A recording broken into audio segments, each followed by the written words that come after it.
നമസ്കാരം, എല്ലാ മലയാളി ജനങ്ങൾക്കും ഗോൾഡൻ വോയിസ് ചാനലിലേക്ക് സ്നേഹമാർന്ന സ്വാഗതം. സ്വർണ്ണവില നിരക്കുകൾ. കേരള സംസ്ഥാനത്തെ സ്വർണ്ണവില വിവരങ്ങൾ കൃത്യമായി അറിയുവാൻ ഈ ചാനൽ നിങ്ങൾ സബ്സ്ക്രൈബ് ചെയ്യുക. ഇന്ന് 4 ജൂലൈ 2025. ഇന്നത്തെ സ്വർണ്ണവില നമുക്ക് എത്രയെന്ന് പരിശോധിക്കാം. വിലയിലെ മാറ്റങ്ങൾ മുഴുവനും കമന്റ് ബോക്സിൽ അപ്ഡേറ്റ് ചെയ്യുന്നതാണ്.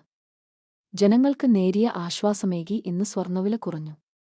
1 ഗ്രാമിന് 55 രൂപയും 1 പവന് 440 രൂപയുമാണ് ഇന്ന് വിലയിൽ കുറഞ്ഞത്. 22 ക്യാരറ്റ് സ്വർണ്ണവില 1 ഗ്രാമിന് 9,050 രൂപയും 1 പവൻ 72,400 രൂപയുമാണ്. കൂടാതെ 24 ക്യാരറ്റ് സ്വർണ്ണവില 1 ഗ്രാമിന് 9,873 രൂപയും 1 പവൻ 78,984 രൂപയുമാണ്. കേരളത്തിലെ സ്വർണ്ണവിലയിലെ വില വ്യത്യാസങ്ങൾ അറിയാനായി ഈ ചാനൽ നിങ്ങൾ സബ്സ്ക്രൈബ് ചെയ്യുക. വീഡിയോ ഉപകാരപ്രദമായാൽ സബ്സ്ക്രൈബ് ചെയ്യാനും ലൈക്ക് ചെയ്യാനും മറക്കല്ലേ.